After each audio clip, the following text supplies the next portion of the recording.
Hello guys, and welcome to my channel. My name is Faithful Olabi, and I post videos every week on topics related to money, mindset, and business, geared towards my personal experiences in these areas. And if you'd like to learn something new every week related to these areas, make sure you hit that subscribe button down below.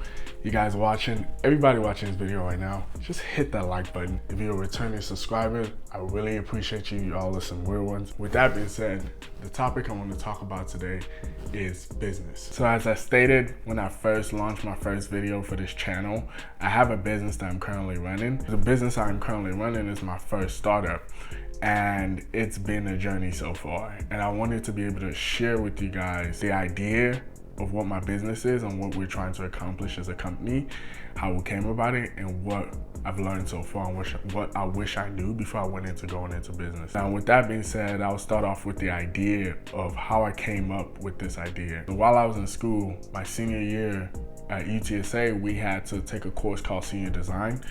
And the goal of this course is to find a real world problem and create a potential solution to that problem. Now, being that I was in college, one of the biggest problems I had while I was in college was parking on campus. Every day I would be trying to find parking. So what I would do, my strategy, what I would do to find parking on campus is that I knew on Monday, Wednesdays, and Fridays, classes got out in 50 minutes. And on Tuesdays and Thursdays, they were usually an hour, 15-minute long. So when I came on campus, I would time on, if it's Monday, Wednesday, or Friday, I would time to come on campus within the 50-minute time frame. And if it's a Tuesday, Thursday time, I time to come on campus within the hour, 15-minute time frame. And I would normally do this and wait till a big group of students were leaving campus and right after class, and I would just ask one of them in the parking lot if they were willing to get in my car, and I'd take them to their car, and I got their parking spot when they left. Now, I didn't really think nothing of this, but when I was in the shower thinking of what idea I could come up with for this course, the idea didn't hit me. And it was like, wait, I could really just get people to get in the car to get their parking spots, right? And this is where the idea was born, because the schools weren't really doing anything about it. And they just kept upping the price of the parking permits every year. So this brings us to where we're at today with the idea. So what the idea is, I'm gonna roll this footage up. Many college students have difficulty finding parking on campus in a timely manner, just like Jay here. Jay spends most of his time before class searching for parking, which at times causes him to either miss class or arrive late. College comes with many stresses, but finding parking should not be one of them, as the growing college community is making this issue grow rapidly. Introducing Direct Parking, a solution to this parking problem. Direct Parking is a mobile application made specifically for college students to ease these parking issues. With Direct Parking, Jay can view multiple ride requests from other students who want to ride to their parking spot after class. Jay can then accept a request of his convenience to give that student a ride to their vehicle in exchange for their parking spot. Therefore, Jay quickly secures a parking spot without having to search for one. Once Jay is done with class, he can request a ride from the app so that another student can obtain his parking spot. Direct Parking benefits all students by helping them secure a parking spot while saving them valuable time and fuel. And what we're trying to do is actually solve this problem on campus. We're finally about to launch in 2020 of January 2020.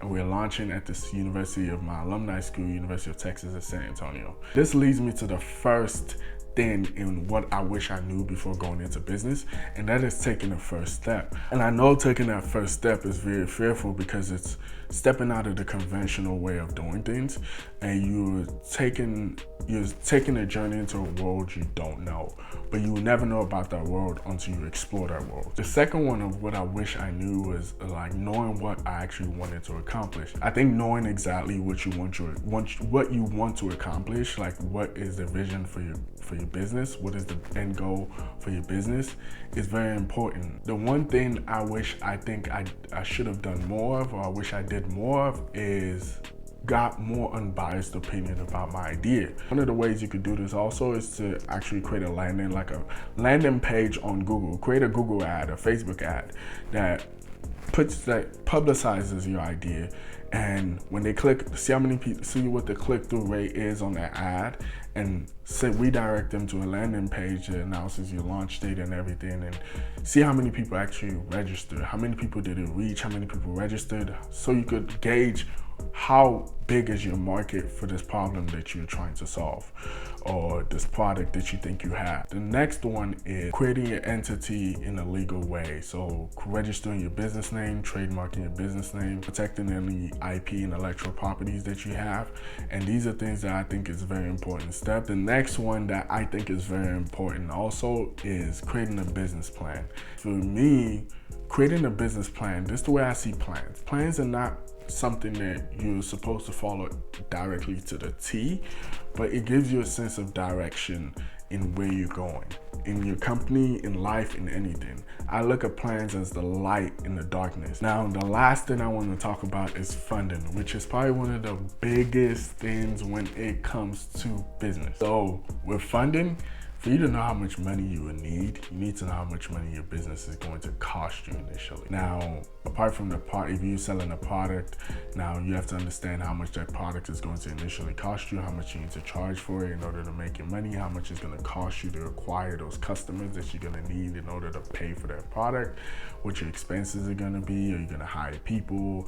Like, those are some of the things you want to make sure you know before going into business. Now, when it comes to looking for funding, this is the part that is very there are various ways of doing this. I know people who have just gone to friends and family.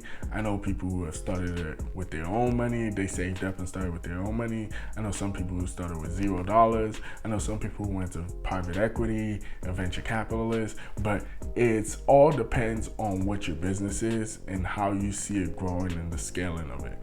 Now, for us, we've been bootstrapping our company, and what that essentially means is we've been funding it ourselves. I'll be diving more into businesses as we go along in this channel, and I'll be sharing more and open more with you. But with that being said, if you made it this far, you're a real one.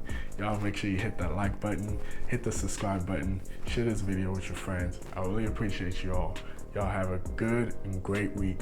Move with purpose and have purposeful thinking. Thank you guys so much. I really appreciate it. And I'm out.